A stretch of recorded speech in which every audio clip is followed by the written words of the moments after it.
ఎవరు నడుస్తున్నారు? ఏ పాస్టర్, ఏ సేవకుడు నడుస్తున్నాడు? ఏ భక్తుడు నడుస్తున్నాడు ప్రస్తుత కాలంలో? ఎప్పుడెప్పుడా కోట్లు సంపాదిద్దాము, ఎప్పుడెప్పుడా అనేటువంటి కోణంలోనే లగ్జరీలు అనుభవించడమే తప్పించి ఏనాడైనా ఈ బైబిల్లో చెప్పబడినటువంటి మాటలు కొన్నిసార్లు అనిపిస్తుంది, ఎందుకో మరి దేవుడు ఇట్లెందుకు రాపించారో, ఏ ఒక్కరు నడవనప్పుడు ఎందుకు రాపించారో అనిపిస్తుంటది. ఏ ఒక్కరు వీటికి విలువివ్వనప్పుడు ఎందుకు రాయించినట్టు మళ్ళీ ఇదే బైబిల్ చేత పట్టుకొని దేన్ని విసర్జించమన్నారో దాన్ని సంపాదించుకుంటూ తిరుగుతున్నారు అదే బైబిల్ పట్టుకొని అంటే అది వింతనాలా, విడ్డూరమనాలా, అదొక ఏమనాలో దీన్ని మన నాకైతే ఆలోచించినప్పుడు అర్థం కాదు. దేన్నైతే విసర్జించమని బైబిల్ చెప్పిందో ఆ బైబిలే చేత పట్టుకుని దాన్నే సంపాదించుకుంటూ తిరుగుతున్నటువంటి కాలం. ఈరోజు సేవకుల ముసుగులో, క్రైస్తవుల ముసుగులో దొంగల ముఠ నడుస్తుంది ప్రపంచంలో. దొంగల ముఠ.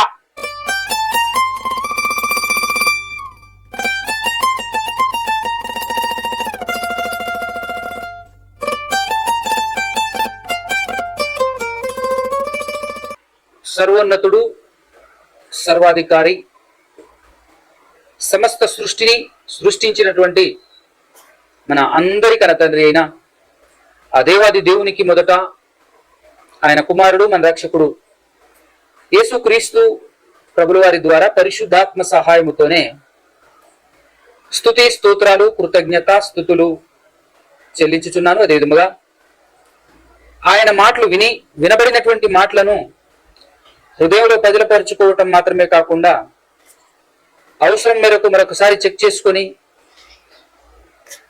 ధ్యానిస్తూ, చదువుతూ ఈ లోకంలో బ్రతకాలి అనుకుంటున్నటువంటి వారందరికీ కూడా క్రీస్తు పేరిటనే నాకు శుభములు, వందనాలు తెలియజేస్తున్నాను. జాగ్రత్తగా మనం కొన్ని విషయాలు ఆలోచన చేద్దాం. ప్రస్తుత సమాజంలో మనకు అవసరమైనటువంటి పాఠం, మన గురించి మనం మన శరీరాన్ని ప్రతి దినం, ప్రతిరోజు అద్దంలో చూసుకుంటున్నటువంటి మనం ఎలా ఉన్నాం, ఏ విధంగా ఉన్నాం, ఏమైనా మచ్చలు వచ్చాయా, లేకపోతే ఎంట్రుకలు ఏమైనా తెలబడ్డాయా అని మన శరీరాన్ని ప్రతిదినం అద్దంలో చూసుకునేటటువంటి మనము అదే విధముగా ఆత్మానుసారులముగా, ఆత్మ సంబంధమైనటువంటి వారముగా, క్రైస్తవులముగా ఖచ్చితంగా మనమందరము కూడా నా ఆత్మీయ స్థితి ఎక్కడుంది అని ఆలోచన చేసుకోవాలి, చూసుకోవాలి. ఖచ్చితంగా ప్రతిదినం మన ఆత్మీయ స్థితిగతులను గురించి మనం ఆలోచించుకొని నేను ఎక్కడున్నాను, నేను ఎలా ఉన్నాను, ఏ విధంగా ఉన్నాను అని ఆత్మీయంగా కూడా ప్రతిదినం ఆలోచించుకునేటటువంటి వాడు, ప్రతిదినం చూసుకునేటటువంటి వాడు మాత్రమే ఈ లోకాన్ని జయించి దేవుడు ఉన్నటువంటి మహాలోకానికి చేరుకోగలడు. అయితే మన ఆత్మీయ జీవితం నిలకడగా ఉండదు. ఎందుకు నిలకడగా ఉండదు అని అంటే పరిస్థితులకు అతీతంగా బ్రతికేంత స్థాయి, ఆ స్థితి దాదాపు మనకైతే రాలేదు. యేసుక్రీస్తు ప్రభుల వారి లోకంలో ఆయన బ్రతికినటువంటి కాలంలో పరిస్థితులకు ఎక్కడా ఆయన తల దించలేదు, పరిస్థితులకు ఎక్కడా కూడా ఆయన బెండవలేదు. జనరల్ గా ప్రతి మనిషిని బెండయ్యేలా చేయగలిగేది, ప్రతి మనిషి తల దించేలా చేయగలిగేది, ఎంతటోడైనా సరే, ఎవరినైనా సరే, ఎలాంటి వారినైనా సరే పరిస్థితులు మార్చగలదు. పరిస్థితులు ఒక వ్యక్తిని బెండ్ చేయగలదు. కానీ పరిస్థితులకు అతీతంగా, పరిస్థితులకు బెండవకుండా బ్రతికే విధానాన్ని బ్రతికి చూపించి ప్రపంచానికి మాదిరి అయి నిలిచినటువంటి యేసుక్రీస్తు ప్రభుల వారు మనందరికీ నేర్పించిపోయాడు. నేర్చుకోండి, ఎవ్రీడే, ప్రతిదినం నేర్చుకోండి, నేర్చుకుంటూ ఉండండి. క్రైస్తవుని యొక్క ప్రథమ లక్ష్యం భూమి మీద ఎలా బ్రతికితే మనం పరలోకం చేరాలి. ఎందుకంటే మనకు అంతిమ లక్ష్యం వచ్చేసి పరలోకం చేరాలి, నిత్య జీవం మనకు రావాలి. ఆ పరలోకం, నిత్య జీవం మనం చేరాలి అని అంటే ప్రథమంగా ఈ లోకంలో మనం బ్రతికేటటువంటి విధానంలో, మన బ్రతుకు విధానంలో మన ఆలోచనలను కూడా తారుబారు చేసేటటువంటివి ఏంటి అని అంటే పరిస్థితులే. కొన్ని పరిస్థితులలో కొన్ని విషయాలు, కొన్ని సందర్భాలు మన జీవితంలో జరుగుతున్నప్పుడు వాటన్నిటిని చూసి నోరు జారుతుంటాం. కొన్నిసార్లు కాళ్ళు చేతులు కూడా జారుతుంటాం, మన మనసు కూడా తప్పిపోతుంటుంది. అలా పరిస్థితులను బట్టి మార్పు చెంది మారిపోయేటటువంటి మనుషులం మనం. కాబట్టి మనం పరిపూర్ణతలోనికి వెళ్ళాలి, పరిస్థితులు మనల్ని కదిలించలేని స్థాయికి మనం ఎదగాలి. దానికోసమే మన ఎక్సర్సైజ్ ఎవ్రీడే బైబిల్ చదవటం, వాక్యం వినటం, చదవటం. ఎందుకు చేస్తామనంటే రెగ్యులర్ గా ఎందుకు చేయాలి అని అంటే ఇందుకోసం.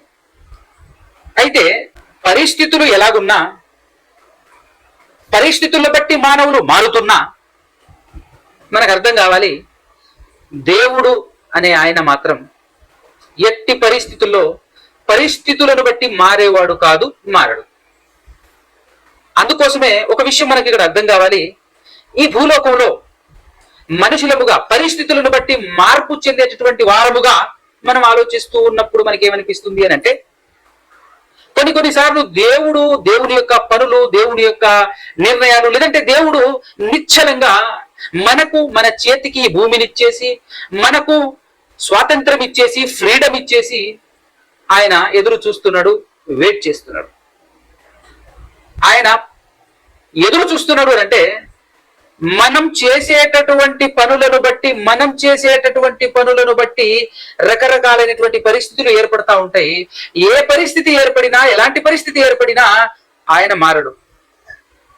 అందుకోసమే ఈ భూలోకంలో భయంకరులు, పాపాత్ములు, దుర్మార్గులు, దుష్టులు, అతి భయానకమైనటువంటి వ్యక్తులు కూడా బ్రతుకుతున్నారు, బ్రతికి బట్టగడుతున్నారు. ఎందుకు వీళ్ళు ఇలా బ్రతకగలుగుతున్నారు? మనకు ఏమనిపిస్తుంది అంటే, కొన్ని పరిస్థితులు, కొన్ని క్రియలు, కొన్ని చర్యలు చూసిన తర్వాత మనకి ఏమనిపిస్తుంది అంటే, చంపాలా లేకపోతే చచ్చిపోవాలా అనిపిస్తుంది. కొన్ని పరిస్థితుల్లో వీడు చావడా, ఇలాంటి వాళ్ళు చావరెందుకు, ఇలాంటి వాళ్ళకి రాదెందుకు చావు అని చెప్పేసి మాట్లాడుతూ ఉంటాం మనం. ఎందుకు నువ్వు అలా మాట్లాడుతున్నావు అంటే, అలా మాట్లాడేలా చేసే పరిస్థితులు, ఆ విధంగా పలికేలా, అలా రియాక్ట్ అయ్యేలా చూసిన పరిస్థితి కానివచ్చు, విన్నటువంటి విషయాలని బట్టి కానివచ్చు, చూసిన విషయాల్ని బట్టి, విన్న విషయాల్ని బట్టి మనసు స్పందించే విధానం అనమాట అది. అందుకోసమే చాలా మంది ఈ పరిస్థితులను చూసి కదిలిపోయేటటువంటి మానవులు ఏమంటుంటారో తెలుసా, దేవుడు కూడా మనలాంటి వాడే అని అనుకుని అలాంటి భ్రమలోనికి, అలాంటి అజ్ఞానంలోనికి వెళ్ళిపోయి, అలాంటి ఏమని మాట్లాడుతూ ఉంటారంటే, ప్రియులరా, దేవుడు ఆడున్నాడు, ఆ దేవుడు ఆడున్నాడు చెప్పు. ఇంత జరుగుతుంటే, అంత జరుగుతుంటే, అది జరుగుతుంటే, ఇది జరుగుతుంటే, ఇలా జరుగుతుంటే దేవుడు అనేవాడు ఆడున్నాడు అని మాట్లాడటం కూడా మనం చూసాం సమాజంలో కదా, మనందరికీ తెలుసు. అప్పుడప్పుడు మనం కూడా ఆలోచిస్తున్నటువంటి వ్యక్తి, మాట్లాడుతున్నటువంటి వ్యక్తి లాంటి వాళ్ళమే మనం కూడా అలాంటి వాళ్ళమే కాబట్టి మనం ఏం చేస్తుంటాం, కావచ్చు, నిజమే కావచ్చు. ఎందుకంటే మనకు కూడా దేవుని గురించినటువంటి పరిపూర్ణమైనటువంటి అవగాహన, పరిపూర్ణమైనటువంటి జ్ఞానం, దేవుని గురించినటువంటి జ్ఞానం రాకపోతే, తెలియకపోతే మనం కూడా కనెక్ట్ అయిపోతాం అలాంటి వాళ్ళతో. వాళ్ళు మాట్లాడుతున్నటువంటి మాటలను బట్టి కనెక్ట్ అయిపోతుంటాం. దేవుణ్ణి పరిపూర్ణంగా అర్థం చేసుకున్నటువంటి వాడు ఎలా ఉంటాడు, అలాంటి వారు ఏ విధంగా బ్రతుకుతారు అని మాట్లాడితేనండి, నో ఛాన్స్, వేరే ఆప్షనే లేకుండా డైరెక్ట్ గా మనం ఎవరిని చూపించాలి అంటే యేసుప్రభుని చూపించాలి. దేవుణ్ణి పరిపూర్ణంగా అర్థం చేసుకున్నటువంటి వాడు భూలోకంలో బ్రతికితే, అలాంటి వారు భూలోకంలో బ్రతికితే ఎలా బ్రతుకుతారు అని అన్నప్పుడు మొదట యేసుక్రీస్తును చూపించాలి, ఆ తర్వాత అపోస్తులను చూపించాలి, పౌలు గారిని చూపించాలి. ఒకప్పుడు పరిస్థితులను బట్టి చలించేటటువంటి స్థితిలో ఉన్నప్పుడు ఏం చేశాడు అని అంటే, కొట్టటం, చంపటం, ఏదన్నా ఒకటి చేయటం, తన మనసు స్పందించిన విధానంలో తాను స్పందించుకుంటూ, తన మనసు నడిపించే విధానంలో తాను నడుచుకుంటూ ముందుకు సాగిపోయాడు. అవసరమని అనుకుంటే చంపటానికి కూడా వెనకాడలేదు. ఆ విధానంలో వెళ్ళినటువంటి వ్యక్తి ఎప్పుడైతే ఆయనకు దేవుడు అర్థమయ్యాడో, ఎప్పుడైతే పరిపూర్ణంగా దేవుణ్ణి సరిగ్గా అర్థం చేసుకోగలిగాడో, అప్పుడు నిలబడిపోయాడండి. అప్పుడు పరిస్థితులు తనను ఏమాత్రం కదిలించలేకపోయాయి. ఎలాంటి పరిస్థితులు కూడా తనను ఏమాత్రం ఇబ్బంది పెట్టలేకపోయాయి. ఆయన జీవితంలో యేసుక్రీస్తు ప్రభుల వారి ద్వారా దేవుణ్ణి సరైనటువంటి విధానంలో, సరైనటువంటి కోణంలో తెలుసుకున్న తర్వాత ఆయన బ్రతుకు అద్భుతం, ఆయన జీవితం మహాద్భుతం అనమాట. కొట్టించుకొని ఏమాత్రం రిప్లై ఇవ్వకుండా, స్పందించకుండా, కొట్టిన వాళ్ళని రిటర్న్ తిరిగి లేచి ప్రేమించేటటువంటి విధానం, నిజమైన క్రైస్తవుడు అని అంటే అది కదా. క్రీస్తును పోలి నడుచుకునేటటువంటి వాడే నిజమైన క్రైస్తవుడు. ఏడున్నాడండి ఇలాంటి వాడు? ప్రస్తుత సమాజంలో వెతికినా కనబడతారంటారా? ఈరోజు సేవకుల ముసుగులో, క్రైస్తవుల ముసుగులో దొంగల ముఠ నడుస్తుంది ప్రపంచంలో. దొంగల ముఠ. ఎందుకు ఈ మాట చెప్తున్నాను అంటే, యేసుక్రీస్తుకిని లేదా అపోస్తలులకిని ప్రస్తుతం ఉన్నటువంటి క్రైస్తవులకిని ఆకాశానికి భూమికి ఉన్నంత తేడా ఉంటుంది అనమాట. ఏకంగా ఆకాశానికి భూమికి ఉన్నంత తేడా ఉంటుంది. అంతటి ఆ రేంజ్ డిఫరెన్స్ లో ఈరోజు క్రైస్తవ్యం. మేము కాకపోతే ఎవరు క్రైస్తవులు అనే కోణంలో బ్రతుకుతున్నటువంటి వాళ్ళందరూ మ్యాక్సిమం వీళ్ళందరూ కూడా భక్తిహీనులే తప్ప భక్తి పరులు కాదు అనేటటువంటి వాస్తవాన్ని మనం గమనించాలి. ఆ విషయాన్ని మీ ముందు ఉంచేసి నేను పాఠం ముగించేస్తాను. ఎందుకంటే ఈ పాఠం మనకు అర్థం కావాలంటే ఫస్ట్ దేవుని గురించి కొన్ని విషయాలు మనకు అర్థం కావాలి. దేవుని గురించినటువంటి విషయాలు ఏంటి అంటే, ఈ లోకంలో ఉన్నటువంటి దుర్మార్గులు, భయంకరులు, పాపాత్ములు, నరహత్యలు, వ్యభిచారాలు చేస్తూ వాయు వరుసలు మరిచిపోయి వ్యభిచారాలు కొనసాగిస్తున్నటువంటి వాడు కూడా చక్కగా బ్రతుకుతున్నాడు ఈ లోకంలో, ప్రశాంతంగా బ్రతుకుతున్నాడు ఈ లోకంలో. అలాంటి వాళ్లను కూడా బ్రతకనిస్తున్నది. అలాంటి వాళ్లకు కూడా సమస్తమును సమకూర్చి ఇస్తున్నది ఎవరయ్యా అనంటే దేవుడు. అది ఫస్ట్ మనకు అర్థం కావాలి. భక్తి లేనటువంటి వాళ్ళు పాపలు, కానీ చక్కగా బ్రతుకుతుంటారు. అలా బ్రతుకుతున్నటువంటి వారిని చూసి భక్తిలో చాలా గొప్పగా బ్రతకాలి, భక్తి పరులుగా బ్రతకాలి, క్రీస్తులా బ్రతకాలి, అపోస్తలులా బ్రతకాలి అని వచ్చినటువంటి వాళ్ళు కొంతమంది ఉంటారు. కొందరే ఉంటారు, ఎక్కువ మంది ఉంటారు క్రైస్తవ్యంలో. ప్రస్తుత క్రైస్తవ్యం అనేకులు, అందరూ మ్యాక్సిమం మెజారిటీ, ప్రపంచంలో మెజారిటీ జనాభా వాళ్ళదే కనబడుతున్నప్పటికీ ఆ మెజారిటీలో నేను క్రీస్తులా బ్రతకాలి, నేను అపోస్తలులు బ్రతికినట్టు బ్రతకాలి, వాళ్ళు వేసిన మార్గంలో యేసుక్రీస్తు అడుగు జాడల్లో నేను బ్రతకాలి అనుకునేటటువంటి వాళ్ళు చాలా తక్కువ మంది ఉంటారండి. చాలా తక్కువ మంది ఉంటారు. అయితే ఆ తక్కువ మందిలో నువ్వు నేను మనమందరం ఉండాలి. ఒకవేళ మీరు ఉంటే ఆ స్థాయిలో, ఆ స్థితిలో, అంటే ఇంకా వాళ్ళల్లా వాళ్ళున్నటువంటి స్థాయిలో మనం లేము, కానీ ఆ స్థాయికి ఎదగాలి అనేటటువంటి ఆలోచన కలిగినటువంటి వాళ్ళందరికీ ఈ పాఠం చాలా ప్రాముఖ్యం. ఎందుకు అనంటే, అలా వెళ్తూ ఉన్నప్పుడు కేవలం మన చూపులు, మన ధ్యాస, మన ఆలోచన, మన కాన్సన్ట్రేషన్ మొత్తం అపోస్తుల వైపే, క్రీస్తు వైపే ఉందనుకో, నీకు డోకాలేదు, ఇబ్బంది లేదు. కానీ మనం అలా ఉండాలి అంటే రెగ్యులర్ గా 24 గంటలు నీ మైండ్ దేవుని గురించి, దేవుని భక్తుల గురించి, బైబిల్లో రాయబడిన విషయాల గురించి 24 గంటలు ఆలోచించటం, మాట్లాడటం, అన్ని కూడా బిబ్లికల్ విషయాల గురించి ఆలోచిస్తూ ఉన్నటువంటి వాడు ఎదిగే అవకాశం ఉంటుంది. అలాంటి వాళ్ళకి ప్రమాదాలు చాలా తక్కువ. కానీ మనం ఆ స్థాయిలో కూడా లేవు కదా, కాబట్టి మనకు చాలా అవసరం ఈ పాఠం. ఆ స్థాయిలో కూడా లేవు. మన స్థాయి ఏంటి అంటే, వారానికి ఒక్కరోజు లేదా ప్రతిరోజు వాక్యం విన్నా కూడా ఎట్టుంటది మన స్థితి అని అంటే, వాక్యము చెప్పబడేటటువంటి ఆ గంట సేపే ఈ మోడ్లో ఉంటాం. మనం ఈ మోడ్లో ఉంటాం. తర్వాత వెంటనే మోడ్ మారిపోద్ది. ప్రార్థన అయిపోయిన తర్వాత వెంటనే మనం మోడ్ మారిపోయింది. అందుకోసమే గత వారంలో లేదా 10 రోజుల క్రితమో లేకపోతే 4 రోజుల క్రితమో చెప్పబడినటువంటి పాఠం ఈ రోజు గుర్తు లేకపోవటం గల కారణం ఏంటి అని అంటే, మన మోడ్ చేంజ్ అయిపోద్ది. మరలా ప్రశ్న అడిగేటప్పుడు వెంటనే మరలా ఆ మోడ్లోనికి షిఫ్ట్ అయ్యి ఆలోచించి జ్ఞాపకం చేసుకొని చెప్పాలి అని అంటే ఆల్మోస్ట్ అది చాలా డౌన్ లోకి వెళ్ళిపోయి ఉంటుంది. వెలికి తీయటం అంటే అది చాలా పెద్ద ప్రాసెస్ అనమాట. ఆ విధంగా వెళ్ళిపోద్ది. దానివల్ల మనకు వచ్చేటటువంటి ప్రమాదం ఏంటి అని అంటే, మనం అప్పుడప్పుడే వాక్యం చదువుతాం, అప్పుడప్పుడే వింటాం, విన్న వెంటనే మర్చిపోతాం, విన్న వెంటనే మన మోడ్ చేంజ్ చేసేసుకుంటాం. కాబట్టి మనకు ఉండేటటువంటి ప్రమాదం ఏంటంటే, మనం ఎక్కువగా లోకాన్ని చూస్తూ ఉన్నప్పుడు లోకంలో భక్తిహీనులు బ్రతికే బ్రతుకును చూస్తాం. ఆ భక్తిహీనులు బ్రతుకుతున్నటువంటి బ్రతుకును చూసిన వెంటనే మనకేం కలుగుతుంది? ఊరి ఎంత మంచిగా బ్రతుకుతున్నారా వీళ్ళు, ఎంత జాగ్రత్తగా, ఎంత దర్జాగా బ్రతుకుతున్నారా వీళ్ళు, వీళ్ళదే బాగుందిగా మనకంటే అని అనిపించక మానదు. అలాంటి ఆలోచన రాక తప్పదు. వచ్చినప్పుడు ఏం జరుగుతుంది? వస్తే అలా వచ్చినప్పుడు మనం పడిపోయే అవకాశం ఉంటుంది. మనం పడిపోయే అవకాశం ఎలా ఉంటుంది, ఏ విధంగా ఉంటుంది అని అన్నప్పుడు, మనలాంటి అని చెప్పటం కన్నా మనకంటే కూడా గొప్ప భక్తుడు రాసినటువంటి ఒక కీర్తన మనం చూసినట్లయితే అందులో ఆయన గురించి మనకంటే గొప్ప భక్తుడే ఆసాపు గారు. ఆయన జీవితంలో జరిగినటువంటి సన్నివేశాలు, ఆయన జీవితంలో జరిగినటువంటి సందర్భం మనకు పరిచయం చేస్తున్నాడు. ఆ సందర్భాన్ని ఒకసారి మనం చూద్దాం. 73వ కీర్తన అందరు తీసినట్లయితే 73వ కీర్తనలో ఆయన మాట్లాడుతూ ఆయన గురించి ఆయన ఏం చెప్పుకుంటున్నాడు అని అంటే, మొదటగా దేవుని గురించి చెప్పాడు ఆయన. 73వ కీర్తన 1 నుంచి, ఇశ్రాయేలు ఎడల శుద్ధ హృదయుల ఎడల నిశ్చయముగా దేవుడు దయగలిగిన వాడై ఉంటాడట, దయాళుడై ఉన్నాడు అని చెప్పాడు. దేవుడు ఎప్పుడు కూడా యథార్థమైనటువంటి హృదయం, దేవుని కొరకు బ్రతకాలి అని అనుకునేటటువంటి హృదయం కలిగినటువంటి వారి ఎడల దేవుడు దయతోనే ఉంటాడట అని ఆయన తెలుసుకున్నాడు. తన జీవితంలో అనుభవపూర్వకంగా తెలుసుకొని చెప్పినటువంటి మాటది. అయితే ఎలా తెలుసుకున్నాడు, ఏ విధంగా తెలుసుకున్నాడు, తన జీవితంలో జరిగిన సన్నివేశం ఏంటి అనేది నెక్స్ట్ చరణం నుంచి చెప్తున్నాడు.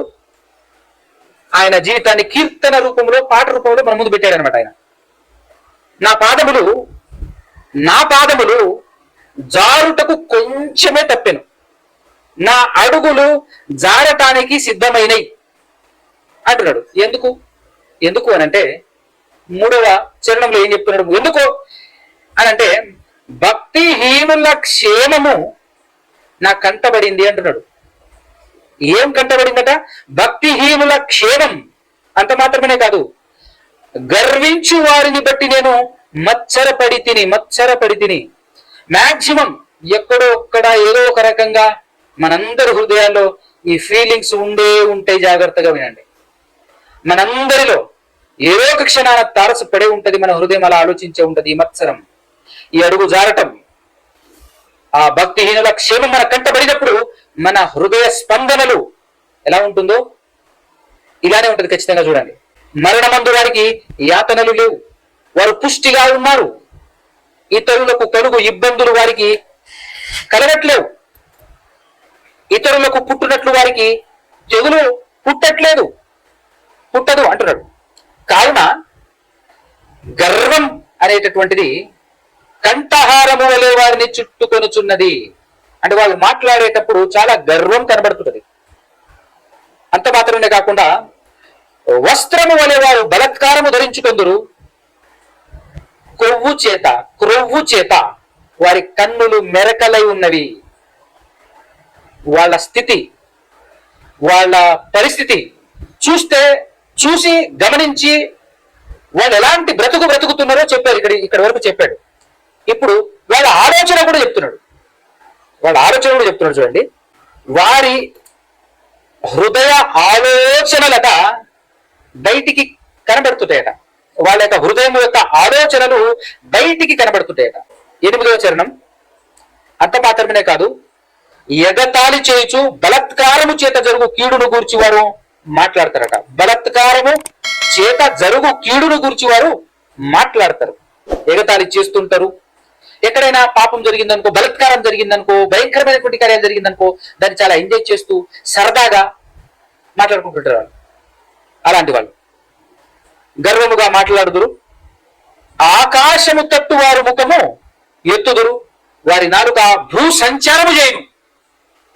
అంటే వాళ్ళు మాట్లాడేటటువంటి మాటలు ఎట్లుంటాయనంటే ప్రపంచం మొత్తం చుట్టూ వచ్చేస్తుంది, భూ సంచారం చేస్తుంది. తర్వాత 10వ వచనం చూస్తే, వారి జనము వారి పక్షము చేరును, వారు జలపానము సమృద్ధిగా చేయుదురు. జలపానము అనంటే తాగటం, జలపానము అంటే రకరకాలుగా అన్ని రకాలైనటువంటి అన్ని తాగుతుంటారు.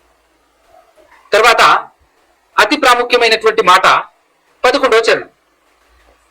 ఇప్పటి వరకు వాళ్ళ ఫీలింగ్, వాళ్ళ యొక్క మానసిక స్థితి, వాళ్ళ యొక్క ఆలోచన విధానం ఎట్లుందో చెప్పిన తర్వాత వీళ్ళు ఈ లోకంలో ఉండేటటువంటి బలత్కారుల గురించి, ఈ లోకంలో జరుగుతున్నటువంటి బలత్కారం గురించి, ఈ లోకంలో జరిగేటటువంటి వాటన్నింటి గురించి మాట్లాడుకుంటుంటారు. అందరి గురించి మాట్లాడుకుంటారు. మరి అందరి గురించి మాట్లాడినప్పుడు అందరిని సృష్టించిన సృష్టికర్త గురించి కూడా మాట్లాడుకుంటూ ఉంటారు. వీళ్ళు వదిలిపెట్టరు, దేవుణ్ణి కూడా వదిలిపెట్టరు. దేవుడి గురించి ఏం మాట్లాడుకుంటున్నారు వీళ్ళు అని ఆలోచన చేస్తే దేవుడి గురించి ఏం మాట్లాడుకుంటున్నారు చూడండి ఒకసారి. దేవుడు ఎట్లు తెలుసుకొనను, మహోన్నతునికి తెలివి ఉన్నదా అంట. ఎంత పెద్ద మాట! అసలు ఎలా ఆలోచిస్తున్నారు, ఇలాంటి ఆలోచనలు వీళ్ళకు ఎలా వస్తాయి, అసలు ఏ విధంగా వస్తాయి అంటే దేవుని గురించినటువంటి జ్ఞానం, నాలెడ్జ్ జీరో అన్నమాట. ఏది తెలియదు దేవుని గురించి. అందుకోసమే ఎక్క పెడితేట మాట్లాడతారు, ఏ విధంగా పెడితే ఆ విధంగా ఆలోచిస్తారు. ఎందుకంటే భక్తి లేదు కదా, దేవుని గురించి తెలియదు కదా. కాబట్టి మహోన్నతుడికి తెలియ ఉన్నదా అని వారు అనుకుందురు. ఇదిగో ఇట్టి వారు భక్తిహీనులు. అంటే ఎవరట వీళ్ళు? భక్తిహీనులు. భక్తిహీనులు వీళ్ళు ఏం చేస్తారు అని అన్నప్పుడు ఇంకొక పాయింట్ కూడా చెప్పాడు 12వ చరణంలో. ఎల్లప్పుడూ వాళ్ళ పని ఒకటే, నిశ్చింత గలవారై ధన వృద్ధి చేసుకుందురు.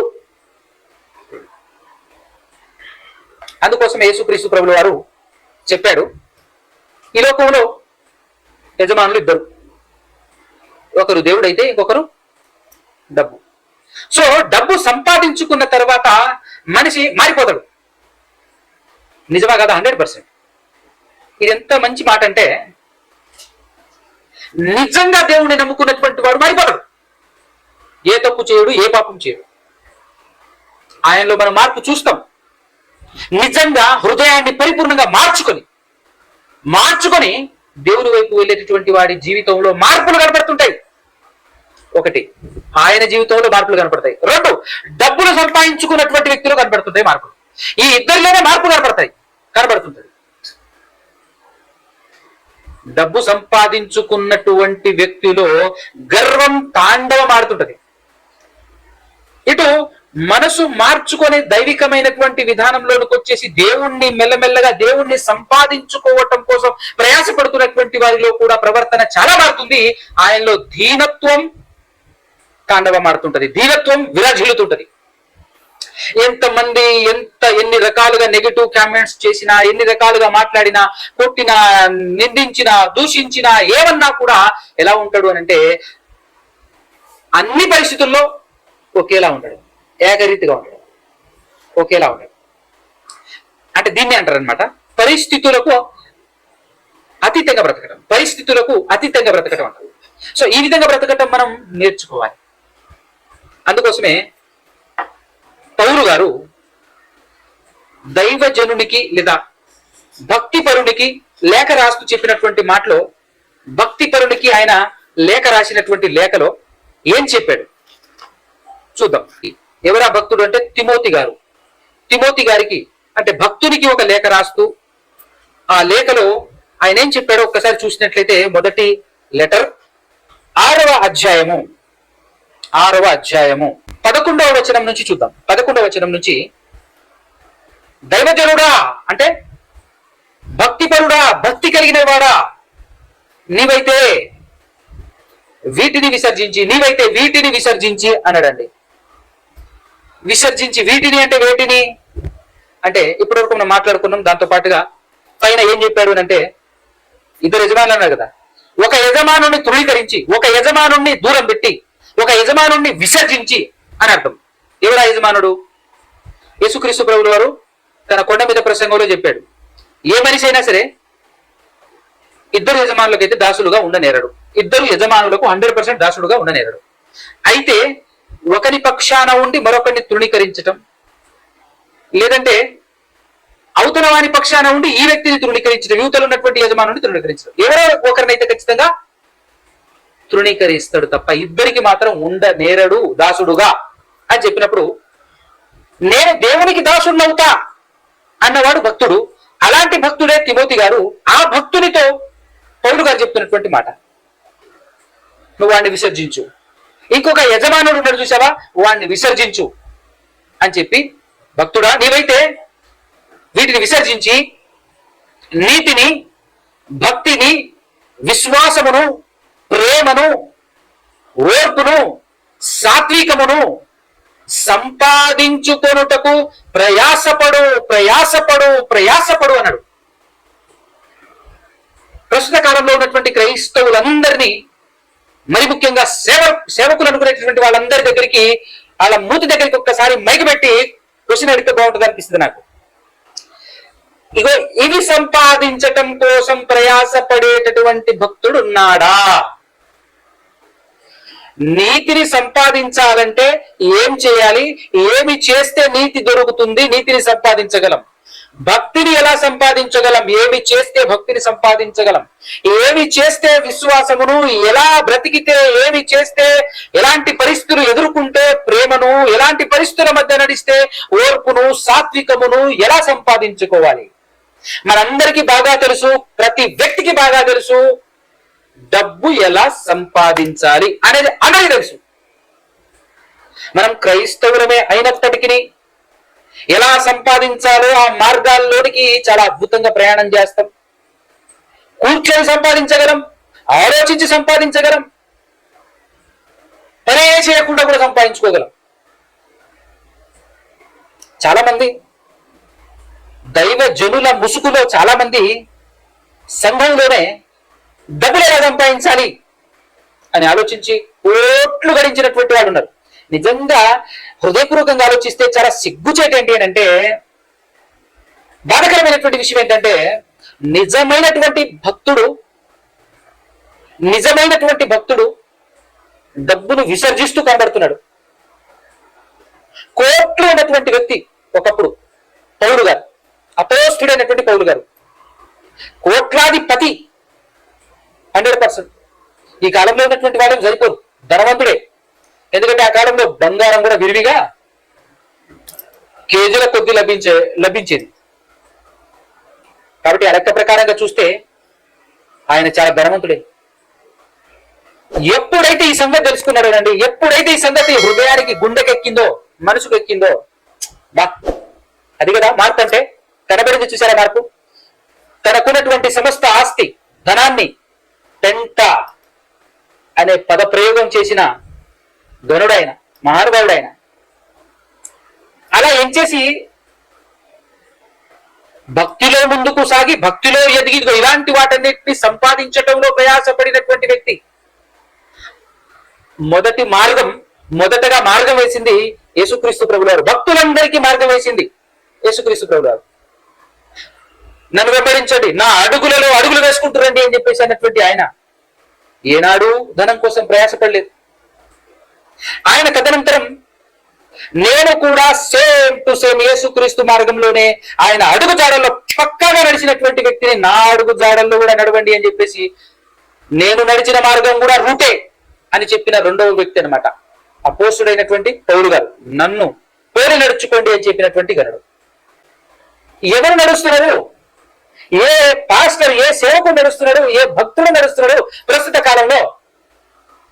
ఎప్పుడెప్పుడా కోట్లు సంపాదిద్దాం, ఎప్పుడెప్పుడా అనేటువంటి కోణంలోనే లగ్జరీలు అనుభవించడమే తప్పించి, ఏనాడైనా ఈ బైబిల్లో చెప్పబడినటువంటి మాటలు కొన్నిసార్లు అనిపిస్తుంది, ఎందుకో మరి దేవుడు ఇట్లెందుకు రాపించాడో, ఏ ఒక్కడు నడవనప్పుడు ఎందుకు రాపించాడో అనిపిస్తుంటది.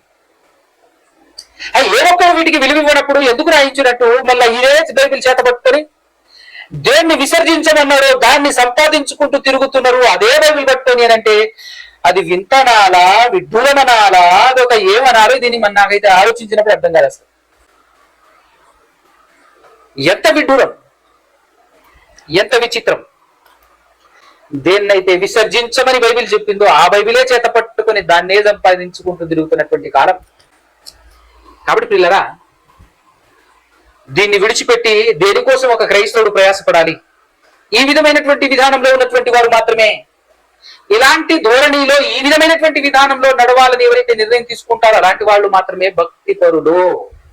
మిగిలిన వాళ్ళందరూ భక్తిహీనులేనండి. ఎవరైతే కూడబెట్టుకుంటున్నారో, ఎవరైతే ధనార్జన కోసం ఈ లోకంలో ప్రయాసపడుతున్నారో, ఈవెన్ పాస్టర్ల ముసుగులో ఉన్నప్పటికీ, క్రైస్తవుల ముసుగులో ఉన్నప్పటికీ, వీటి కోసం అంటే ధనం కోసం ప్రయాసపడుతున్నటువంటి వాడు భక్తిహీనుడే. అయితే భక్తిహీనుడు అని మనం ఎలా టాలీ చేసుకోవాలి అని అంటే, మనం ఒకవేళ తప్పు చేశామనుకోండి, దేవుడు మనల్ని ఏదో ఒక రకంగా గద్దిస్తాడు, ఖచ్చితంగా గద్దిస్తాడు. నిన్ను గద్దించాడు అని అంటే అర్థం ఏంటో తెలుసా? నువ్వు తప్పు చేసిన వెంటనే నిన్ను గద్దిస్తాడు. గద్దించాడు అంటే ఏంటో తెలుసా? నువ్వు భక్తిపరుడు అని అర్థం. భక్తి హీనుడికైతే గద్దింపు రాదు. భక్తిహీనుడికి గద్దింపు అనేది రాదు, శిక్ష కూడా రాదు. ఈ లోకంలో దర్జాగానే బ్రతుకుతుంటాడు, ప్రశాంతంగా బ్రతుకుతుంటాడు. అదే భక్తిపరుడు అయినావు అనుకో, నువ్వు చిన్న రాంగ్ స్టెప్ వేసినా ఖచ్చితంగా దెబ్బ పడుతుంది. ఎందుకలా? అందుకోసమే పడిపోయే ప్రమాదం. అలాగే శిక్ష రావట్లేదే. ఆసాపు గారు తన కీర్తనలో అదే చూశాడు. ఆయన జీవితంలో ఆయన కంటపడిన విషయం ఏంటంటే, తను ఏ చిన్న మిస్టేక్ చేసినా కూడా ఇబ్బందులు వస్తున్నాయి. దేవుడు శిక్షిస్తున్నాడు. దేవుడు శిక్షించి మరలా రిటర్న్ తీసుకుంటున్నాడు. అడుగులు జారటానికి సిద్ధమైనప్పటికీ జారనివ్వలేదు, రిటర్న్ గుంజేసుకున్నాడు. ఎందుకనంటే తను భక్తిపరుడు కాబట్టి. కానీ ఈ లోకంలో భక్తిహీనులుగా చలామణి అవుతున్నటువంటి వాళ్ళందరినీ ఈయన చూశాడు. చూసి పరిశీలనాత్మకంగా చూస్తే ఈయనకు అర్థమైన విషయం మొత్తం అక్కడ రాయించాడు. ఎవరికి మరణంలో వేదనలు లేవు, ఎవరికి ఇబ్బందులు లేవు, ప్రశాంతంగా బ్రతుకుతున్నారు, దర్జాగా బ్రతుకుతున్నారు. ఇంకా మనం కూడా ఈ లోకంలో పాస్టర్ల పేరిట తిరుగుతూ, క్రైస్తవుల పేరిట తిరుగుతూ అనేక పాపాలు, అనేక దుర్మార్గాలు, భయంకరమైనటువంటి పాపాలు చేస్తూ తిరుగుతుంటారు. వాళ్ళకి శిక్ష రావట్లేదు. దాంతో వాళ్ళు ఎలా ఫీల్ అవుతున్నారంటే చాలా గర్వపు మాటలతో మేమే పండితులం, మేము తప్ప ఇంకెవరున్నారు ఈ లోకంలో క్రైస్తవులకు పండితులమైనటువంటి వాళ్ళు మేమే కదా అని ఒక పక్క వ్యభిచారం చేస్తూ ఏమని మాట్లాడుతున్నారు అంటే, మగసిరి కలిగినటువంటి వాళ్ళమండి, మేము మగసిరి కలిగినటువంటి వాళ్ళం కాబట్టి అవి చేస్తూనే ఉంటాం, చేయకపోతే మగాడు కాదు తేడాగాడు అనుకోడు, లోకం అనుకోకుండా ఉండాలంటే మగాడిని కాబట్టి నేను చేస్తా. మరి ఇంత భయంకరంగా మాట్లాడుతూ, ఇంత భయంకరంగా పబ్లిక్ గా పాపాలు చేస్తున్నా కూడా వీరికి శిక్ష రావట్లేదు ఏంటి అంటే, రాదు. ఎందుకు రాదు? అతను భక్తి అనేటటువంటి ఆ పరిధిలో లేడు. దేవుని పరిధికి బయట ఉన్నటువంటి వాళ్ళని దేవుడు చివరి వరకు అవకాశం ఇస్తాడు. చివరి వరకు అవకాశం ఇచ్చి చూస్తూ ఉంటాడు అనమాట. అన్ని ఇచ్చి పోషించి చివరి వరకు మారు మనసు పొంది సత్యాన్ని తెలుసుకొని నిలబడతాడేమో, భయపడతాడేమో అని చూస్తుంటాడు. చివరి వరకు అవకాశం ఇస్తాడు అందరికి. మారకపోతే చనిపోయిన తర్వాత యుగ యుగాలు, తరతరాలు ఆరని అగ్నిలో యాతనలు.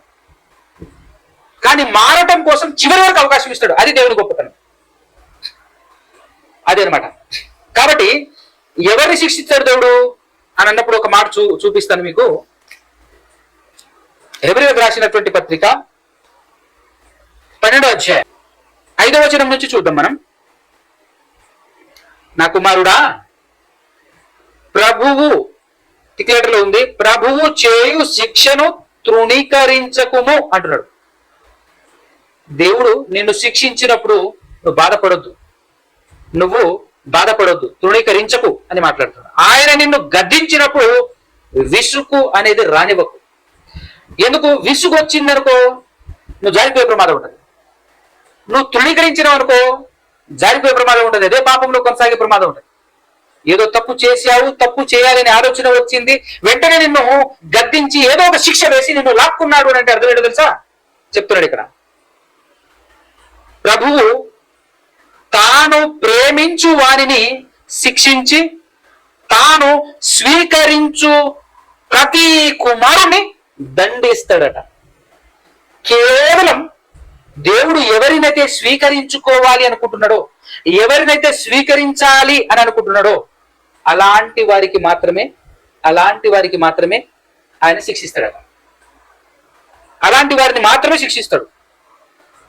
తర్వాత 7వ వచనం చూసినట్లయితే, ఆ శిక్ష ఫలము పొందుటకై మీరు సహించుచున్నారు. శిక్ష ఎందుకు మీరు సహించుచున్నారు? ఫలం పొందాలని, ఫలం పొందటం కోసం మీరు సహించుచున్నారు. ఎందుకంటే దేవుడు కుమారులుగా మిమ్మల్ని చూచుచున్నాడు. తండ్రి శిక్షింపని కుమారుడెవడు? కుమారులైన వారందరూ శిక్షలో పాలు పొందుతున్నారు. మీరు ఒకవేళ మీరు పొందని ఎడల దుర్బీజులే గాని కుమారులు కాదు. ఆ దుర్బీజుల జాబితాలో మనం లేకపోవటం ఆనందం, సంతోషం. దుర్బీజుల జాబితాలో ఉన్నటువంటి వాళ్ళు ఈ లోకంలో దర్జాగా బ్రతుకుతారు. ఈ లోకంలో ధన సమృద్ధి, ఐశ్వర్యవంతులుగా మారుతారు, కోట్లు సంపాదిస్తారు. అది నువ్వు సేవలో ఉన్నప్పటికీ నువ్వు అనుకుంటావు సేవ అని, నువ్వు అనుకుంటావు నేను క్రైస్తవుణ్ణి అని, కానీ అది దేవుడు స్వీకరించేటటువంటి ఆ పరిధిలో నువ్వు లేవు, ఫలము పొందేటటువంటి పరిధిలో నువ్వు లేవు, అంతే కదా. కాబట్టి శిక్ష పొందనటువంటి వారు ఎవరు అని అంటే దుర్బీజులు. ఇలాంటి ఈ దుర్బీజులే ప్రపంచంలో చాలా మంది ఉన్నారు. ప్రమాదం, మనకున్నటువంటి ప్రమాదం ఏంటి అని అంటే బయట ఉంటే మనం ఖాతరు చేయం, కానీ క్రైస్తవులలో సేవకులలో దర్జాగా బ్రతుకుతూ దర్జాగా తిరుగుతూ లక్షల కోట్లు సంపాదిస్తున్నటువంటి వాళ్ళు కనబడినప్పుడు మనకు ఆలోచన వచ్చే ప్రమాదం ఉంటుంది. అంటే నేను క్రైస్తవుడిని, అతను క్రైస్తవుడినే చెప్తున్నాడు కదా, మరి ఆయన ఏంది ఇంత ఘోరంగా? మళ్ళీ ఆయన మాట్లాడుతుంటాడు, దేవుడు చాలా గొప్పోడు బాయి, దేవుడు చాలా గొప్పోడు, నన్ను ఆశీర్వదించాడు, నేను ఈ స్థితికి ఉన్నాను అని అంటే, ఇంత కోట కట్టించాను, ఇంత ఈ రేంజ్ లో నేను బతుకుతున్నాను అని అంటే దేవుడు నన్ను ఆశీర్వదించాడు అని చెప్పేసి మాట్లాడుతుంటారు. అప్పుడు మనకు డౌట్ వస్తుంది, బైబిల్ పర్ఫెక్ట్ గా చదువుకోకపోతే, దేవుడు అర్థం కాకపోతే మనకు డౌట్ వస్తుంది, సందేహం వస్తుంది. అంటే నేను కరెక్ట్ గా భక్తి చేయట్లేనా ఏంది, అంటే నేను చేస్తున్నది కరెక్ట్ కాదా, నేను నమ్ముతున్నది కరెక్ట్ కాదా అనే డౌట్ మనకు వచ్చేస్తుంది కదా. ఎలా ఆసాపు గారికి వచ్చినట్టుగా ఆసాపు గారు ఎవరిని చూస్తుంటారు? అన్యుల్ని చూసి ఉంటారు కదా, ఇశ్రాయేలీయులు అనబడేటటువంటి వాళ్ళనే చూస్తుంటాడు. కాకపోతే వాళ్ళు భక్తిహీనులు, దర్జాగా బ్రతుకుతున్నారు. దేవుడు సర్వోన్నతుడు, ఆయనకు తిరిగి ఉండదా అని మాట్లాడగలిగే శక్తి ఎవరికి ఉంటుంది? వాళ్ళకే. ఎవరికి? ఆ ఇశ్రాయేలీయులు అనేటటువంటి పేరు పెట్టుకున్నటువంటి వాళ్ళే. ఎందుకంటే ప్రియులరా, భక్తిహీనుడు ఎలా ఆలోచిస్తాడు, ఏ విధంగా ఆలోచిస్తాడు అనేది నేను చెప్పి ముగించేస్తాను. అయితే దేవుడు ఎంత గొప్పవాడంటే, నువ్వు భక్తిహీనుడువా భక్తిపరుడువా కాదు, దేవుడు అందరికి అవకాశం ఇస్తాడు, ప్రతి ఒక్కరికి అవకాశం ఇస్తాడు. అది ఆయనలో ఉన్నటువంటి బ్యూటీ, ఆయనలో ఉన్నటువంటి అద్భుతమైనటువంటి క్వాలిటీ ఏంటంటే అందరికి అవకాశం ఇస్తాడు. మనం పాత నిబంధన గ్రంథాన్ని చదువుతూ ఉన్నప్పుడు, దేవా నీకు అన్ని తెలుసు కదయ్యా, నీకు అన్ని తెలుసు కదా, తెలిసిపోయి వీడికి ఎందుకు ఇచ్చే అవకాశమా అని అనిపిస్తుంది చదివేటప్పుడు. కానీ అది మన కోణంలో పరిస్థితులను బట్టి ఆలోచించేటటువంటి మనం అలా మాట్లాడతాం, కానీ ఆయన పరిస్థితులను బట్టి మార్పు చెందేటటువంటి వాడు కాదు కదా దేవుడు. కాబట్టి ఆయన అందరికీ అవకాశం ఇస్తాడు. పోగొట్టుకున్నావా, పోయినట్టే. ఇప్పుడు చూడండి, ఇశ్రాయేలీయులకి మొట్టమొదటి రాజు ఎవరు? సౌలు గారు. ఆయన తప్పు చేస్తాడు, ఆయన దేవుని ఆలోచన ప్రకారంగా నడవడు అనేటటువంటి విషయం దేవునికి తెలియదా ముందుగానే? తెలుసా కదా? దేవునికి తెలుసు. మరి తెలిసి ఆయనకి ఎందుకు అప్పచెప్పావు తండ్రి, వేరే వాళ్ళు ఏమైనా చూడొచ్చు కదా అంటే, ఆయన కంటే ముదురులే అందరూ అందరు అట్లాంటోలే. కాబట్టి ఎవరికొకరికి అవకాశం ఇవ్వాలి కదా, ఎవరైనా సద్వినియోగం చేసుకుంటారేమో అని చెప్పేసి అందరు అట్లాంటోళ్ళే, కాబట్టి ఎవరికొకరికి అవకాశం ఇవ్వాలి. అందులో ఇతనికి ఇచ్చాను. సద్వినియోగం చేసుకున్నాడా సౌలు రాజు గారు? చేసుకోలేదు. జనరల్ గా ఆయన విషయంలో దేవుని ఆలోచన కూడా చెప్పారండి. ముందుగానే దేవుడు ఆలోచన ఏం చెప్పాడు అని అంటే ఒకసారి చూద్దాం. మొదటి సమూయేలు గ్రంథం 11వ అధ్యాయం 11వ వచనం చూసినట్లయితే, అందుకు సమూయేలు ఇట్లా, నేను నీ దేవుడైన యెహోవా నీకిచ్చిన ఆజ్ఞను గైకొనక నీవు అవివేకపు పని చేసితివి, తెలివి తక్కువ పని చేసితివి. నీ రాజ్యమును ఇశ్రాయేలీయుల మీద సదాకాలము స్థిరపరచుటకు యెహోవా తలచి ఉండెను. అయితే నీ రాజ్యము నిలవదు. అంటే దేవుడు ముందుగానే అనుకున్నాడా లేదా? అంటే అవకాశం అందరికి ఇస్తున్నాడు, అందరట్ట అంటోళ్ళే, అందరికి అవకాశం ఇస్తున్నాడు, కానీ ఎవరు సద్వినియోగపరుచుకుంటున్నారు అనేది జాగ్రత్త చూడాలి. సో ఇతను సద్వినియోగపరుచుకోకుండా ఉండటానికి, అవకాశాన్ని చేజార్చుకోవటానికి గల ఏకైక కారణం భక్తిహీనత. పరిపూర్ణమైనటువంటి నమ్మకం దేవుని పట్ల లేకపోవటం, పరిస్థితులను బట్టి పడిపోవటం. ఫిలిస్తీన్లు ఇసుక రేణువులంత దండుపాల వేసుకొని వచ్చారండి. వాళ్ళు చాలా సైన్యం వచ్చింది. ఆ సైన్యాన్ని చూసి భయపడిపోయాడు. దేవుడిని చూసి ధైర్యంగా ఉండలేకపోయాడు, దేవుని పట్ల విశ్వాసంతో ధైర్యంగా ఉండలేకపోయాడు. అందుకోసమే చేసిన తప్పు మనందరికీ ఆల్రెడీ తెలుసు కాబట్టి నేను సందర్భంలోకి వెళ్ళట్లే. పరిస్థితిని బట్టి ఇలా ఆలోచించాడు. ఈయన ఈ విధంగా పోగొట్టుకుంటే, తర్వాత ఈయన ఇశ్రాయేలీయులకు మొట్టమొదటి రాజు ఇంకొక ఆయన కూడా ఉన్నాడు. ఈయన 12 గోత్రికర్తల ఇశ్రాయేలీయులకు మొదటి రాజు అయితే, 10 గోత్రికర్తల ఇశ్రాయేలు రాజ్యానికి మొదటి రాజు ఉన్నాడు ఇంకొక ఆయన, ఆయన యెరోబాము గారు. ఆయన గురించి ఆలోచిస్తే మొదటి రాజుల గ్రంథము 11వ అధ్యాయము మొదటి రాజైన సౌలు రాజు గారు చాలా ఆయన తప్పు చేసి కోల్పోయిన తర్వాత, ఆ అర్హత కోల్పోయిన తర్వాత దేవుడు యూదా గోత్రంలో ఉన్నటువంటి దావీదు గారికి రాజ్యాన్ని అప్పచెప్తాడు. అద్భుతంగా, మహాద్భుతంగా దేవునికి ఎంతో కొంత తృప్తినిచ్చాడు తన పరిపాలనతో, తన బ్రతుకు జీవితంలో. ఎవరు? దావీదు గారు. అలా బ్రతికినందుకు గాను సదాకాలము నీ తర్వాత నీ సంతతికి నేను నీ సంతతిలో నుంచి ఒకరిని రాజును ఖచ్చితంగా చేస్తానని చెప్పేసి వాగ్దానం చేసి ఉండటం మనందరికీ తెలుసు. అయితే చేసినప్పటికీ ఆయన కుమారుడైనటువంటి సొలొమోను గారు తప్పు చేయటం, విగ్రహాల వైపుకు తిరగటం, భార్యలను బట్టి, దాన్ని బట్టి దేవుడు కూడా ఏం చేస్తాడంటే, సరే నువ్వు చేసిన తప్పును బట్టి నేను ఈ రాజ్యాన్ని తీసివేసేసి వేరే ఒకరికి ఇచ్చేస్తానని చెప్పేసి చెప్పినప్పటికీ, నీ కోసం కాకపోయినా నా కుమారుడు నన్ను సంతోషపెట్టినటువంటి దావీదు కోసం అని చెప్పేసి ఒక గోత్రాన్ని మాత్రం ఉండనిస్తా అని చెప్పి మిగిలిన 10 గోత్రాలు, ఆ 10 గోత్రాలను తీసి యెరోబాము చేతికి ఇచ్చినప్పుడు, ఆ యెరోబాము చేతికి ఇస్తూ అహియా అనేటటువంటి ప్రవక్త ద్వారా ఇస్తూ దేవుడు పలికినటువంటి మాట ఏం చెప్పాడో ఒకసారి చూద్దాం. 11వ అధ్యాయము మొదటి రాజుల గ్రంథం 37 నుంచి, లేదంటే సందర్భం అర్థం కావడం కోసం 34 నుంచి చూసినట్లయితే, రాజ్యము వాని చేతిలో నుండి బొత్తిగా తీసివేయక, వాని చేతిలో నుండి అంటే సొలొమోను గారి చేతిలో నుండి బొత్తిగా తీసివేయక, నేను కోరుకొనిన నా సేవకుడైన దావీదు నా ఆజ్ఞలను అనుసరించి నా కట్టడలను ఆచరించను గనుక దావీదును జ్ఞాపకం చేసుకుని అతని దినములన్నీ అతనిని అధికారిగా ఉండనిత్తును. అయితే అతని కుమారుడి చేతిలో నుండి రాజ్యమును తీసివేసి అందులో నీకు 10 గోత్రములను ఇచ్చేదను అని చెప్పేసి అహియా ప్రవక్త గారు యెరోబాము గారితో మాట్లాడుతున్నటువంటి సందర్భం ఇది. నా నామమును అక్కడ ఉంచుటకు నేను కోరుకున్న పట్టణమైన యెరూషలేములో నా ఎదుట ఒక దీపము నా సేవకుడైన దావీదునకు ఎల్లప్పుడూ ఉండునట్లు అతని కుమారునికి ఒక గోత్రము ఇచ్చేదను. నేను నిన్ను అంగీకరించినందున నీ కోరిక అంతటి చొప్పున నీవు ఏలుబడి చేయొచ్చు, ఇజ్రాయేలు వారి మీద రాజువై ఉండువు.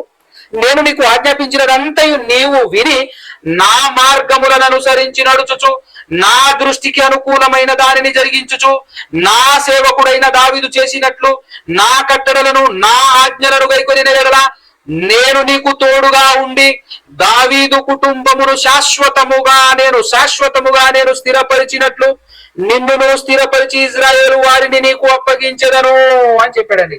శాశ్వతముగా నేను స్థిరపరుస్తాను నిన్ను.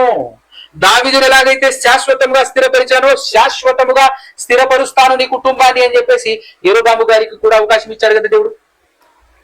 యెరోబాము గారికి కూడా అంత గొప్ప, అంత చక్కటి అవకాశం ఇస్తే మనోడి ఆలోచన, అసలే భక్తిహీనుడు కదా, ఆలోచన విధానంలోనే తప్పిపోయి ఏం చేశాడంటే కంప్లీట్ గా అర్హతను కోల్పోయి రాజుగా కాదు మామూలుగా కూడా భూలోకంలో తన వంశం బ్రతకనీయకుండా చేసేసుకున్నాడు. ఇప్పుడు తన వంశం భూమి మీద లేదు. ఆయన రాజ్యం అయిపోయిన తర్వాత ఆయన కుమారుడు నాదాబు రాజుగా పట్టాభిషేకం చేస్తాడు. పట్టాభిషేకం శక్తుడైన తర్వాత 2 సంవత్సరాలు పరిపాలించిన తర్వాత జరిగేటటువంటి కార్యక్రమం మనందరికీ తెలుసు. భూమి మీద మగ పురుగు అనేటటువంటి వాడు లేకుండా యెరోబాము గారి సంతతి మొత్తం కొలాప్స్ అయిపోద్ది.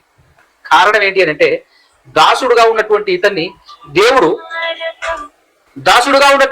దేవుడు తీసుకొచ్చేసి 10 గోత్రాల రాజ్యాన్ని అప్పగించేసి నాన్న పరిపాలించు నువ్వు అని చెప్పేసి ఇస్తే ఇతని ఆలోచన విధానం ఎలా నడిచింది అంటే దేవుడు ఇతనికి రాజ్యాన్ని ఇచ్చేటప్పుడు ఏ విధంగా ఇచ్చాడు అనేది నేను ఓవరాల్ గా చెప్తాను మీకు. అహియా గారు ఈ విషయం ఆయనకు చెప్పిన తర్వాత ఆ విషయం అప్పుడు పరిపాలిస్తున్నటువంటి సొలొమోను రాజు గారికి తెలిసిపోతుంది.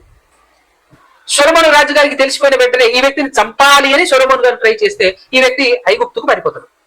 ఐగుప్తుకు పారిపోయిన తర్వాత ఎప్పుడైతే సొలొమోను గారు చనిపోయాడు అనే విషయం తెలిసిపోద్దో, ఈయన చనిపోయిన తర్వాత ఆ విషయం ఆయనకి అర్థమైపోద్ది, తెలిసిపోయిన తర్వాత ఐగుప్తు నుంచి మరలా ఇక్కడికి వస్తాడు. ఇక్కడికి వచ్చేటప్పుడు ఏం జరుగుతుంది ఇక్కడ అంటే 12 గోత్రికర్తల ఇశ్రాయేలు రాజ్యం పైన పట్టాభిషక్తుడై రాజ్యమేలుతూ సింహాసనాసీనుడుగా కూర్చున్నది సొలొమోను కుమారుడైన రెహబాము గారు.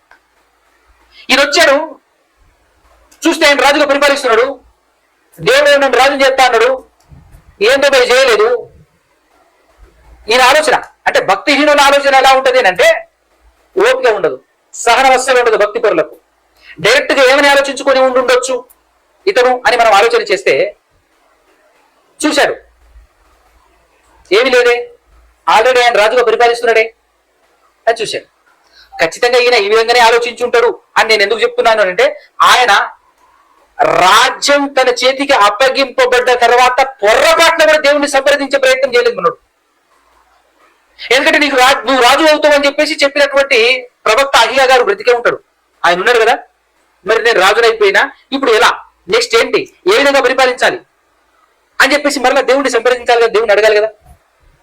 దేవుని పట్ల నమ్మకం ఉంటే అడుగుతాడు, లేకపోతే భక్తిహీనుడు ఇతను.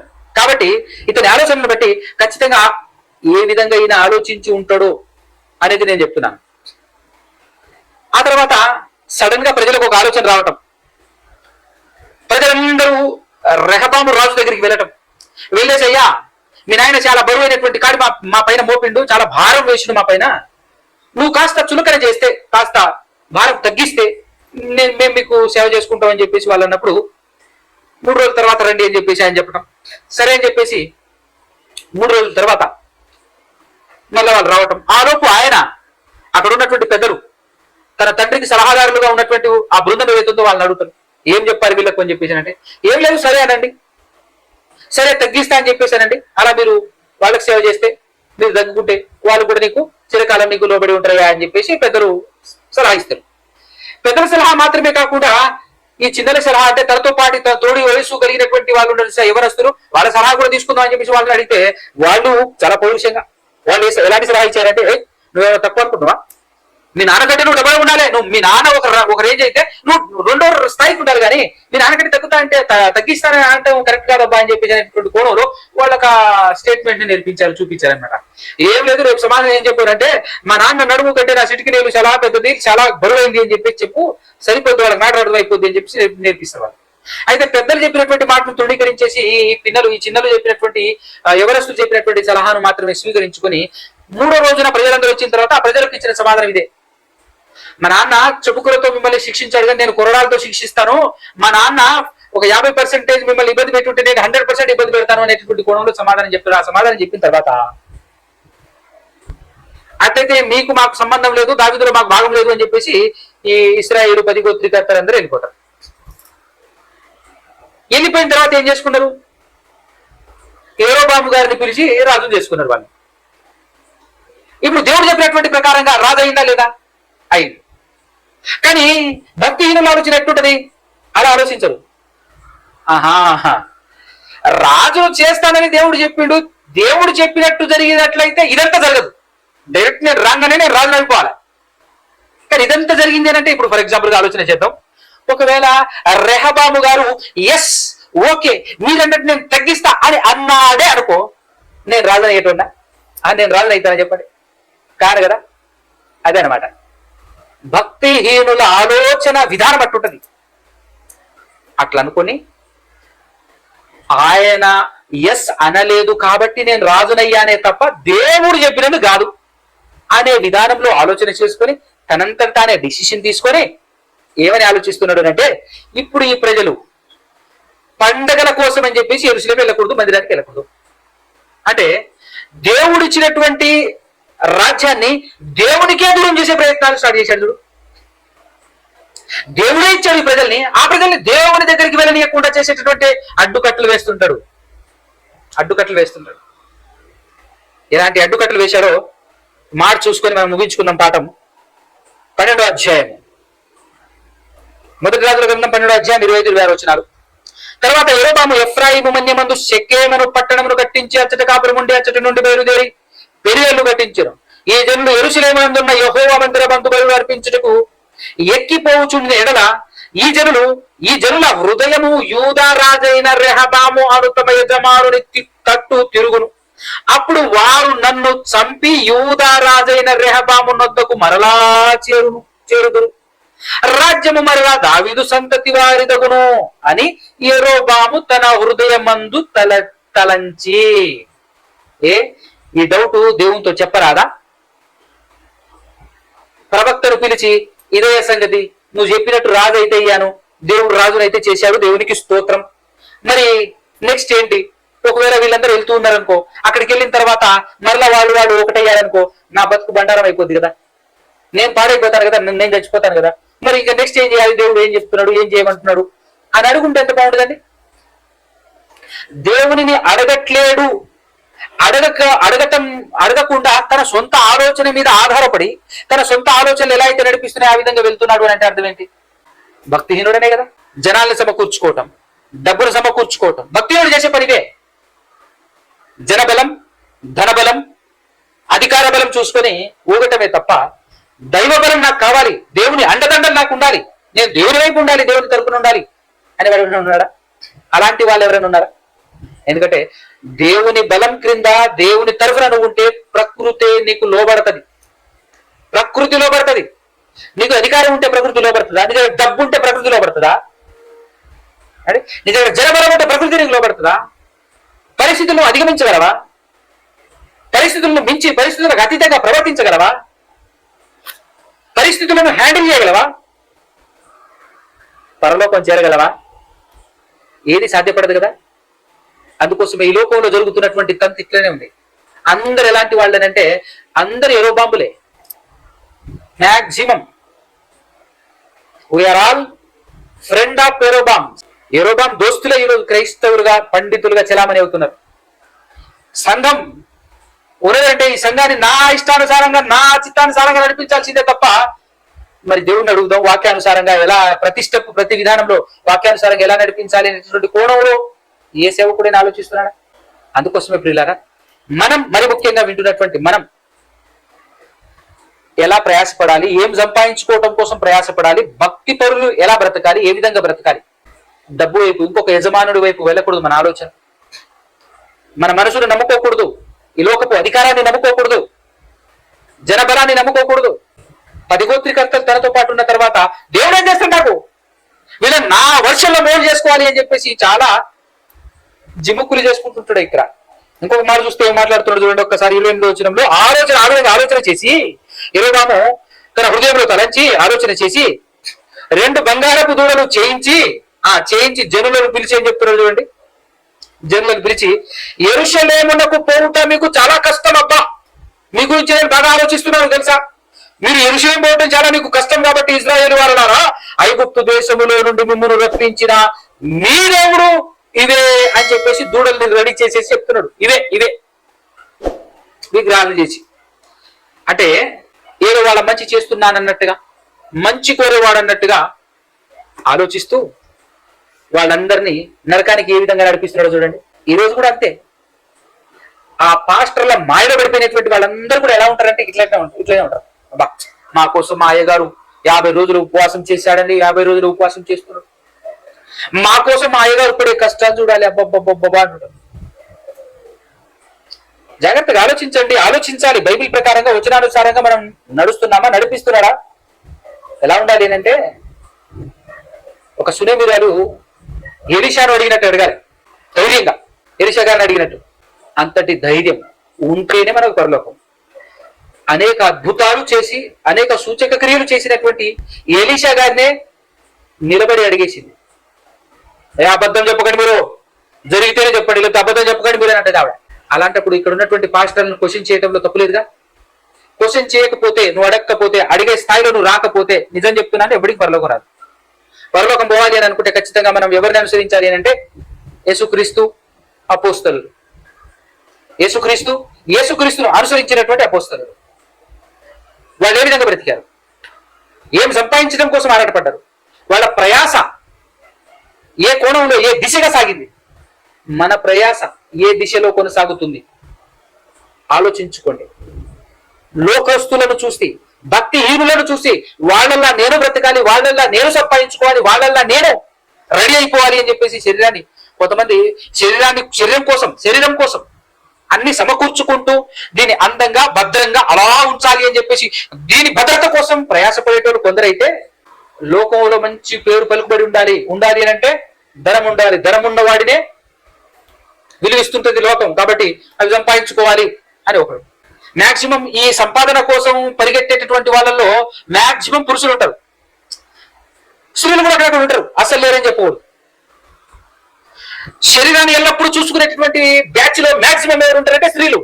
నాజుగ్గా చక్కగా అన్ని అందుబాటులో ఉండాలి, ట్రెండ్ను ఫాలో అవ్వాలి. భక్తిహీనుడు ఏం ధరిస్తున్నారు, భక్తిహీనుడు ఏం పూసుకుంటున్నారు, భక్తిహీనుడు ఎలా నడుస్తున్నారు, నేను అలానే ఉండాలి అనేటటువంటి వారు ఎక్కువ మంది స్త్రీలే ఉంటారు. ఒక పక్క చర్చికి నడుస్తుంటారు, ఇంకొక పక్క ప్రవర్తన మొత్తం ఎలా ఉంటుంది, వేషధారణ మొత్తం ఎలా ఉంటుంది, భక్తిహీనులను అనుసరిస్తుంటారు. అసలు నువ్వు భక్తిహీనులను అనుసరిస్తున్నావా, ఇక్కడ భక్తిపరుడైన యేసుప్రభువును అనుసరిస్తున్నావా? రెండు కొద్దిసేపటు అట్లుండదు మన బతుకు. కాబట్టి చెక్ చేసుకోండి జాగ్రత్తగా ఎట్టుంది. నిష్ప్రయోజనమైన శరీరం కోసం కాకుండా యుగ యుగాలు తరతరాలు నిరంతరం నివసించగలిగేటటువంటి ఆత్మ గురించి ఆలోచన చేయండి. ఆత్మానుసారులుగా బ్రతకండి, శరీరానుసారులుగా ఆలోచించకండి.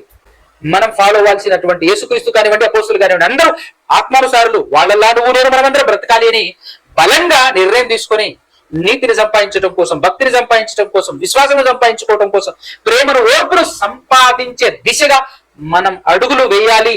నువ్వైనా నేనైనా మనమందరం అలాంటి ప్రయత్నాలు చేయాలి, చేస్తూ ముందుకు సాగాలి అని కోరుకుంటూ ఈ మాటలు ముగిస్తున్నాను. కళ్ళు మూసుకొని తల్లించిన ప్రార్థన చేసుకున్నాం. పరిశుద్ధుడా పరమాత్ముడా పరమందు ఆశీనుడా సకల ఆశీర్వాదాలకు కారణభూతులైన తండ్రి ఇదిగునైనా ఇప్పటి వరకు మీరు మా ద్వారా మాట్లాడిన విధానాన్ని బట్టి స్తోత్రములు తండ్రి. ఇదిగునైనా వినబడినటువంటి మాటలను విడిచిపెట్టి మమ్మల్ని మోసం చేసుకోనకుండా వాటి ప్రకారంగా బ్రతికే భాగ్యమును అనుసరించి నెరవేరగలిగేటువంటి భాగ్యమును మాకు అనుగ్రహించమని ప్రాధాన్యపడుతూ బ్రతిమాలు కొలుచు తండ్రి. విన్నటువంటి వారందరూ కూడా ఆత్మీయంగా ఎదిగే కృపను అనుగ్రహించమని మీ ప్రియ కుమారుడు మా ప్రభులో రక్షకుడు మనుషులందరికీ ప్రభువుగా మీరు నియమించిన యేసు ప్రభు పరిశుద్ధ నామముననే ప్రార్థన అడిగి పొందుకొని ఉన్నాము కదా తండ్రి. ఆమేన్. అందరికీ వందనాలు.